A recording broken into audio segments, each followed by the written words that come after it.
Terima kasih Datuk Yang di-Ketua. Terima kasih Yang Berhormat. Seperti mana Yang Berhormat sedia maklum, di bawah pakej perlindungan rakyat dan pemulihan ekonomi ataupun pemulih yang diumumkan pada 28 Jun yang lepas, kerajaan terus komited untuk menyokong sektor perniagaan, khususnya usahawan mikro dan juga perusahaan kecil dan sederhana melalui Geran Khas Prihatin ataupun GKP.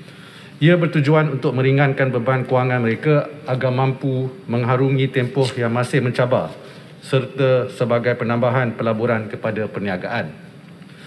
Bagi inisiatif GKP 4.0, lebih 1 juta PKS mikro melibatkan penerima sedia ada GKP sebelum ini serta penerima baharu bantuan GKP. Ini telah mula menerima RM500 pada 21 September, hari Selasa yang lepas, melalui bayaran fasa pertama. Bagi bayaran fasa kedua berjumlah RM500, ini akan dibuat pada bulan November 2021, menjadikan keseluruhan bayaran GKP 4.0 sebanyak RM1,000 untuk penerima yang layak. Jumlah keseluruhan pembayaran GKP 4.0 ini melibatkan implikasi kewangan sebanyak RM1 bilion, di mana bayaran dikreditkan terus ke akaun bank yang didaftarkan di dalam sistem GKP. Secara keseluruhannya, sejumlah RM6.08 bilion dimanfaatkan oleh lebih 1 juta usahawan mikro melalui 4 siri bayaran GKP semenjak wabak COVID-19 melanda negara. Datuk Yang di-Pertua, bagi institusi kewangan pembangunan atau IKP atau DFI, antara peranan utama mereka adalah bagi menyokong kelangsungan usahawan mikro serta PKS dari segi memudah cara pembiayaan melalui pelbagai pakej pinjaman mudah. Malah Kementerian Kewangan baru-baru ini telah pun menyarankan IKP untuk merangka penyelesaian yang lebih praktikal seperti penggunaan kriteria pembiayaan yang kurang membebankan supaya perniagaan dapat kembali pulih dan beroperasi mungkin secepat mungkin susulan pembukaan lebih banyak sektor ekonomi dan sosial. Setakat ini dalam menyokong inisiatif-inisiatif yang diumumkan oleh kerajaan, terutamanya berkaitan usahawan mikro dan PKS, IKP seperti Bank Simpanan Nasional, Bank Kerjasama Rakyat, Agrobank, SME Bank telah melaksanakan pelbagai skim pembiayaan melalui dana bank negara Malaysia di mana jumlah keseluruhannya adalah RM8.1 bilion. Melangkah ke hadapan, selain dari memudah cara pembiayaan bagi usahawan mikro dan PKS, IKP juga perlu menekankan strategi mengutamakan pelaburan dan pemberian pinjaman bagi menyokong usahawan mikro dan PKS yang terlibat dalam inovasi peringkat awal serta mereka yang sedang beralih ke arah operasi digital. Tambahan lagi, IKP juga perlu menumpukan usaha dalam menyokong usahawan mikro dan PKS yang terlibat dalam sektor yang menekankan aspek kelestarian. Terima kasih. Terima kasih. Soalan tambahan pertama. Terima kasih kepada Yang Menteri yang telah memberikan jawatan sebentar tadi. Tahniah kepada kerajaan yang sentiasa prihatin kepada rakyat, terutama kepada peniaga-peniaga kecil dan sederhana. Soalan tambahan saya, sejauh manakah jumlah geran khas prihatin yang telah dikeluarkan dan bilangan peniaga yang mendapat manfaat daripada GKP dan syarat kelayakan GKP terlalu ketat, terutamanya bagi usahawan mikro? Bagaimanakah kerajaan dapat membantu mempermudahkan proses permohonan ini? Sekian, terima kasih. Silakan Menteri. Terima kasih Datuk Yang di-Pertua. Yang Berhormat, setakat ini seperti saya sebut tadi, lebih 1 juta usahawan mikro layak menerima GKP 4.0. Bagi negeri Yang Berhormat, iaitu negeri Selangor, hampir 196,000 usahawan mikro telah mendapat manfaat dari bantuan GKP dengan peruntukan sejumlah RM1.2 bilion.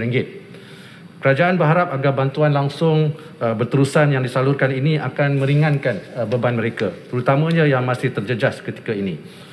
Untuk makluman ahli-ahli Yang Berhormat, syarat kelayakan GKP sedia ada adalah seperti berikut. Pertama, pemohon mestilah berstatus warga negara Malaysia. Kedua, bagi pemohon yang merupakan usahawan mikro, jumlah jualan ataupun perolehan tahunan mestilah kurang dari RM300,000 dan jumlah pekerja sepenuh masa tidak melebihi 4 orang. Ini tak termasuk pemilik. dan berdaftar dengan pihak berkuasa tempatan atau Suruhanjaya Syarikat Malaysia atau Lembaga Hasil Dalam Negeri Malaysia sebelum atau pada 30 Jun 2021 dan masih aktif menjalankan perniagaan semasa permohonan dibuat. Ingin saya menekankan bahawa syarat kelayakan sedia ada adalah sangat minima, tidak terlalu ketat. Malah pada bulan Julai yang lalu, Kementerian Kewangan telah membuka permohonan baru GKP 4.0 kepada usahawan mikro yang tidak lulus GKP sebelum ini. Kerajaan juga telah membuka untuk permohonan baru sebanyak 4 kali, iaitu PKS Mikro perlu berdaftar sebelum 31 Disember 2019 untuk GKP 1.0, 31 Ogos 2020 bagi GKP 2.0, 28 Februari 2021 bagi GKP 3.0 dan 30 Jun 2021 bagi GKP 4.0. Data penerima bantuan GKP adalah berdasarkan data terkini pendaftaran SSM, PBT dan juga LHDN. Penerima yang layak untuk menerima bantuan GKP 4.0 adalah melibatkan penerima yang sedia ada GKP 1, 2, 3 yang berstatus lulus dan berjaya kredit serta penerima baru GKP 4.0. Syarat-syarat ini dikenakan yang berhormat adalah bagi memastikan tiada ketirisan serta usaha mikro yang betul-betul layak mendapat bantuan bagi menghadapi cabaran COVID-19. Sekian, terima kasih. Terima kasih. Yang Berhormat Bukit Bintang. Terima kasih Datuk Yang Dipertua. Saya ingin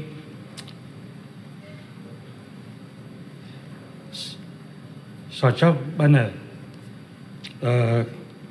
keran perhatian dan bantuan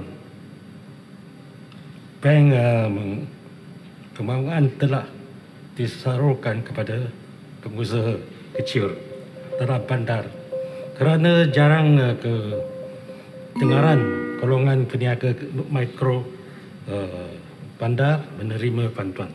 Minta penjelasan.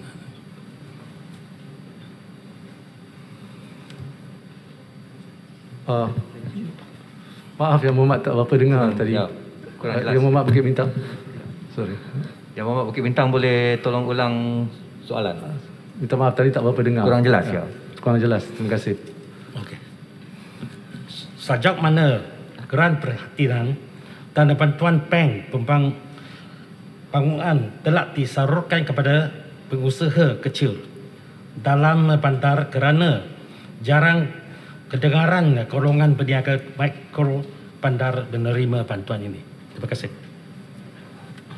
Sejauh mana ia telah disalurkan? Terima kasih Yang Berhormat Bukit Bintang. Bagi geran khas prihatin, seperti saya sebut tadi, lebih 1 juta orang peniaga PKS Mikro yang telah dapat. Dari segi datanya, kita melihat kepada data yang kita dapat daripada PBT, SSM dan juga LHDN, di mana saya akan berkongsi dengan Yang Berhormat Bukit Bintang secara lebih terperinci peringkat negeri dan juga bandar berapa yang mereka dapat daripada geran khas prihatin. Cuma kalau dari segi the banking sector ni yang dibangkit juga oleh Yang Berhormat Bukit Bintang, kebanyakan IKP ini yang membantu adalah bank kerajaan lah, DFI, the Development Financial Institution, menerusi terutamanya Bank Simpanan Nasional, Bank Kerjasama Rakyat ataupun Bank Rakyat dan juga SME Bank. Di sini saya menyebut tadi lebih kurang 8.1 bilion ringgit peruntukan lah untuk golongan PKS dan juga PKS Mikro daripada IKP ataupun DFI. Yang berhormat. Terima kasih.